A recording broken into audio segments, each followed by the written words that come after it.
कालिदास जी को एक बार अपनी बुद्धि का अहंकार हो गया। एक बार वो विक्रमादित्य जी के साथ में जंगल में शिकार करने हेतु निकले। शिकार के लिए निकलते हैं तो उनको जो है शिकार के लिए दौड़ते दौड़ते, शिकार के पीछे दौड़ते दौड़ते उनको दोपहर हो गई, समय काफी बीत गया। उनके पास जो पानी था वो पानी भी खत्म हो गया। उनको प्यास लगी। विक्रमादित्य जी के साथ में उन्होंने मंथन किया इस चीज का। यहां मैं ये बता रहा हूं कि नीति जो है व्यक्ति का अहंकार कैसे दमन करती है। तो जब उनको प्यास लगी तो प्यास लगने पर जो है विक्रमादित्य जी के साथ में वो जो है एक कुटिया पर गए, जो जंगल में कुटिया थी। वहां पर एक बूढ़ी अम्मा मौजूद थी। तो कालिदास जी ने उस बूढ़ी अम्मा से पीने के लिए पानी मांगा। माँ, ए माँ, मुझे प्यास लगी है, मुझे पानी पिला दो। तो बूढ़ी माँ ने कहा कि पानी तो हम पिला देंगे, लेकिन पहले आप अपना परिचय दीजिए, आप कौन हैं। बिना परिचय दिए हुए हम पानी नहीं पिला सकते हैं आपको। तो कालिदास जी बोले कि अम्मा, हम यात्री हैं। उन्होंने अपना असली परिचय वहां पर छुपा लिया और अम्मा को ये बताया, बूढ़ी अम्मा को, कि अम्मा हम यात्री हैं।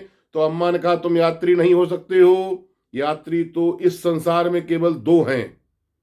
तुम यात्री नहीं हो सकते हो, यात्री तो इस संसार में केवल दो हैं, एक सूरज और एक चंद्रमा, जो चौबीसों घंटे चलते रहते हैं, 12 महीने चलते रहते हैं, पूरी साल चलते रहते हैं, वो यात्री हैं। अब कालिदास जी की बुद्धि ठनक गई कि ऐसा कौन बुद्धिमान व्यक्ति इस जंगल में है जिसने मेरी बात को काट दिया।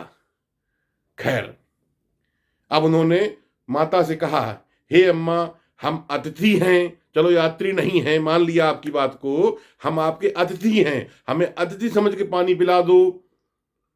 तो अम्मा ने कहा, नहीं, तुम अतिथि भी नहीं हो सकते हो।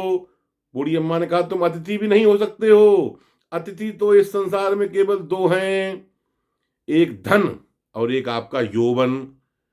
धन जो है वो अतिथि है, आया है, जाएगा। और यौवन, जवानी, इसको आप रोक नहीं सकते हो, आई है, जाएगी। अब कालिदास जी का माथा भयंकर ठनक गया कि अम्मा जो है, इस बूढ़ी अम्मा के रूप में कोई अन्य व्यक्ति है।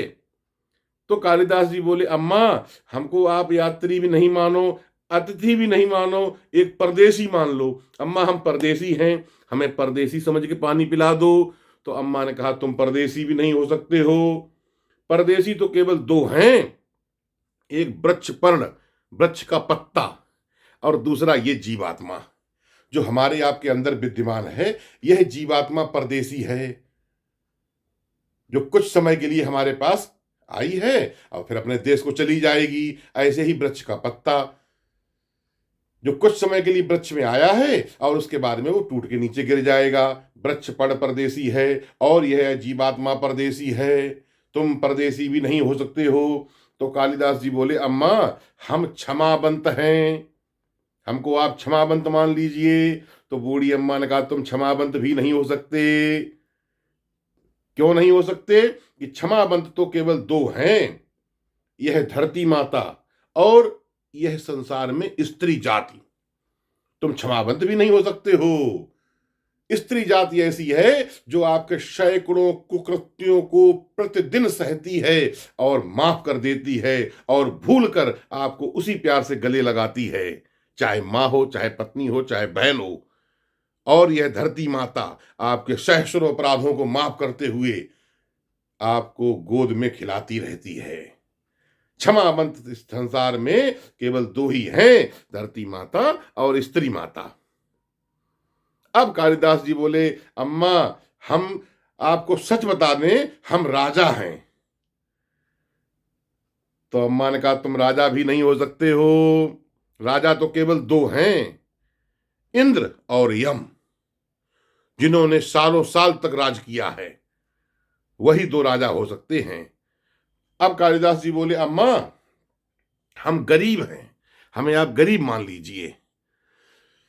तो अम्मा ने कहा, तुम गरीब भी नहीं हो सकते।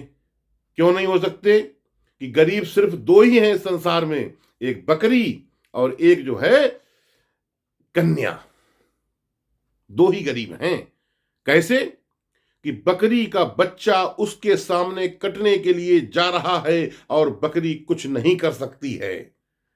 और कन्या जो जीवन के 18 साल 20 साल तक जिस घर में पलती है, बड़ी होती है, और 20 साल बाद उससे कह दिया जाता है कि यह घर तुम्हारा नहीं है, जाओ अपने घर, और उस घर में जाती है तो वहां उससे यही कहा जाता है कि यह घर तुम्हारा नहीं है, जाओ अपने घर।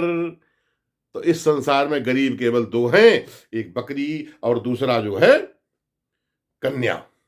अब कालिदास जी बोले, अम्मा हम अपनी हारी मान रहे हैं, हम हारे हैं, हम हारे हैं, हमें हारा हुआ मान के पानी पिला दो।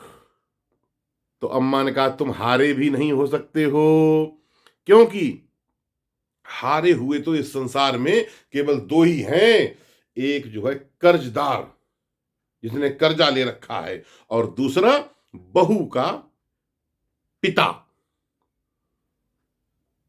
हारे हुए केवल दो ही हैं, एक कर्जदार जिसने कर्जा ले रखा है और दूसरा बहू का पिता। ये दो व्यक्ति हारे हुए हैं। अब कालिदास जी अम्मा के चरणों में लेट गए, अम्मा मुझे माफ कर दो, अपना परिचय दे दो, आप कौन हो? आप जो है बूढ़ी अम्मा तो नहीं हो, आप कौन हो? तो बाद में पता चलता है कि वह बूढ़ी अम्मा माता सरस्वती थी, जो कालिदास के बुद्धि का अहंकार दमन करने हेतु उस जंगल में आई थी।